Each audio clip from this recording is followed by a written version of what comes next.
I'm going to start by introducing this month's theme. So last month was endurance. This month is basics. So I thought I'd start talking about the basics because it's not obvious what basics are, I think. So my definition of a basic is a core or a fundamental movement. Anyone want to offer up some suggestions of what a basic or a fundamental movement might be? Wow. I can see you go to university. Hip movements? Hip movements, yeah. Can you indicate one? Just a basic hip movement. Like that. Okay, Just yep. the swivel. Yep, Okay. cool. A bit of a swivel. Anyone else? Basics? Basic snap. Basic snap. Yeah. It's a very complicated basic, yep. Anyone else? A single step forward. A single step forward. I think that's a really good example of a basic. Yeah, so something really fundamental. What's something at the similar level to a single step forward? A back pedal. Single step backward. I'd say that's quite equivalent. What else? Side. A single step to the side. And of course back again. What else? Is a vaulter considered a basic? What is a volta? That's the Oh, that, yeah. Yeah. So now we're incorporating a turn to the body. So we can continue to do that. We can go all the way around one way and vice versa. Yep, definitely. A duck. What else? Yep, duck. It's basic. Yeah, basic like forward and backward. Forward and movement of backward your body. posture. I would say that's definitely basic. Yep. What else? A jump. Yep. Okay, very good. Yep, there, I would say that's where I'm thinking basics. You can string basics together and you can add complexity. But we want to focus this month on those core elements, the starting points for each. So, why do we care about basics then? We know what they are. So what? Like, okay, I can move my arm like this. What does that achieve? Advanced actions come from basic actions. Yeah, so I sort of alluded to it. There's an element of if I can do this and then I can turn it like this, now we're starting to see attacks form. What else? If you got the basics down right, you're good. If you got the basics down right, you're good. If you don't, conversely. Yeah. What are we talking about? That's definitely the point I was going for. So I was thinking of the word efficiency. Efficiency from the basics, yeah? So what comes from efficiency if you're really efficient in something? Speed, definitely. More endurance. Endurance, definitely, which was last week's topic. Power. And power, that was the other one I was thinking of. There's a couple of other things like dynamics, your ability to get lower, to move out of the way in a manner somebody with less grasp of the basics can do. But yeah, I'd say the fundamentals are speed, power and efficiency. And you sort of trade each of those. So you go, I'm going to go a bit quicker, but slightly less efficient. I'm going to add more power, slightly more energy. Okay. So can anyone think of another reason? So sort of the efficiency side, is there another reason for why we should think about basics? Builds like good habits, I guess. Good Yeah, tactics, that's good definitely the next point. It builds good habits. So what I'm thinking about there, I like the word control. It's a bit of a Pilates word, but it's this notion that if we know something very well and we control it very smoothly, we can use it to its fullest. We stop being erratic. So there's an element of predictability to a really well executed maneuver. But when you get to a really high level, a really established grasp of basics, it becomes actually another weapon. And the example that I've shown you, I think a couple of times, is just in your movement. A basic understanding of movement sees a fighter move a lot like this, where they pendulum along. There's very little control required to move like this. This is how my 1-year-old daughter is currently walking, right? But my 3-year-old daughter is more moving like this now. So what just changed between 1-year-old and 3-year-old? control of the balance, I guess. Control of the balance, spot on. So as I become more adept at that control, I have full control over the balance. I don't really need to commit that balance point at any time. I can stay fully in control of my position at my own behest. And that's a very powerful weapon. I've shown a few of you, but if you can no longer pick somebody's actual movement, if I can insinuate a movement but not actually commit to it, I can trick the opponent into thinking they're going that way, they're doing that, when in reality it was just a suggestion of a movement.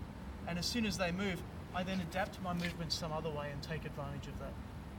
Does that make sense? So that control is a power in and of itself that can be applied to your opponent. Just like in dancing, it's the ability to fool your audience, make them see something that didn't happen that you can then jump on and take advantage of. So yeah, so the first one is efficiency, second one is control, and the third one we did cover earlier is the ability to add on to basics. So you start with something, you can keep adding additional basics on top of that until a very complicated movement arises that just people can't even comprehend how the heck you just did that. You know, standing on one foot, throwing a Molinet while hopping. You know, no one's used to seeing that. You do it in a tournament, they die, and then they turn around and go, what the heck did you just do? So I don't really have a name for that, but complexity, I suppose, is another element. So that were the things that I could think of. Can anyone think of anything else before I move on? Because I just wrote this then and I haven't really thought this through. You don't need to tell us that. Yeah, thanks. If you haven't, So what we have: balance, efficiency, technique. What else? It might be all. Have a think about it through this month, and then maybe at the end of this month, we'll check in and see if we've discovered anything else hiding in basics that's useful. an understanding of basics is also an understanding on how other people will move. Oh, that's a good point. Yep, I'll definitely pay that. So if you understand all of... it's built on one assumption. What's the assumption? That they move like you. Bam. So if I assume that Callum moves like me, and I know all the ways that I can move, it stands to reason I know all the ways Callum can move. Therefore, I can start to predict Callum's behaviour without Callum even showing it to me. I know the fundamental limitation of his ability to jump towards me. So if I stand here, I'm 100% confident that he is not able to jump in one leap towards me now. Every now and then you get caught out. Somebody is slightly better than your capability. But if we master those basics and become very proficient, we know the full capacity of our opponent. It does hinge on the fact that it's limited by what you know. So just be aware of that. Some people might have less ability. That's a good point. So that's 4. I better jot that down. Right, so why practice basics? So I still chuck that challenge out at the end of this month. Come back and think about either which one of those things did you really take away from the month, or was there something else you discovered that you think, hey, that's a really important message? All right, so the challenge, what's hard about basics? We've talked about it. We've said that they're fundamental movements. If they're fundamental, they're the center of everything, why is this even worth spending a month? Why don't we already just know all this stuff? Because when you get caught up in the heat of battle, this becomes sloppy. Yeah, I agree with that.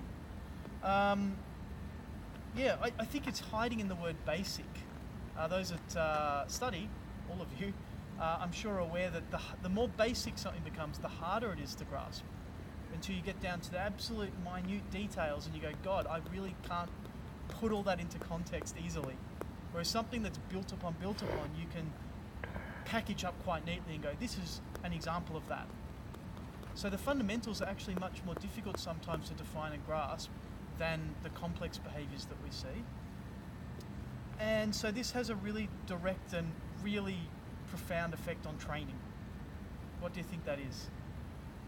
I would say at least one standpoint is that basics become, oh well, I think I've got it down pat, let's move on to something harder, or let's just move on because it becomes repetitive and boring. Totally. That's the big struggle. Yeah, I've progressed past basics. This notion that I've done that now I'm onto the complex stuff. It's a real trap. It's a real like trap in music. any discipline. It's like how you always have to do scales when you do music. Precisely. And if you look at any application of any skill set, there's a constant grounding in the basics that's absolutely critical to mastery. As soon as somebody assumes that they know those things, that's a serious vulnerability in the way that they're applying. It doesn't reveal itself immediately. One of the common ways I've seen it is the teacher effect, where you spend time teaching people and you have to exert an element of ego on top of that, say, I know about this thing and I'm going to tell you about it. And over time, you believe that and you act like that and you're not testing it, and suddenly one of your students catches you out and goes, no, that doesn't actually work like that. I need to go and practice that. So, that's a really big trap. And I think it's an even bigger trap in the SCA because it's almost a culture that we have, a little bit like this whole concept of having these monthly themes, is the notion that I've moved beyond that now. I've done my endurance month. That's now gone. I've done that. And the basics remind us that no matter how much you add on top of your fighting, there are core elements that you should revisit and revisit and revisit, and the better you get, the more you should revisit them. So yeah, and I think there's another real challenge hiding in the basics that is worth mentioning, and that comes to do with learning a basic. Can anyone hazard a guess what the challenge is if I have learnt a basic? If you've learnt it in a ineffective way, it's hard to unlearn it. It sort of speaks to the same thing, but I think it's subtly different. Is I think I know that, and I'm prepared to show it, but I'm not actually testing it in a meaningful way. So you can be convinced I know that thing, right? And then it's very, very hard to unlearn that thing. So it's like, show me a basic snap, and I guarantee if I get you all to do that, you'll all show me something different. Which one of you is right? Who should we be learning off? Yeah? But even more importantly, if you're learning and these 4 people offer you their snap, which one do you adjust to? Which one's correct?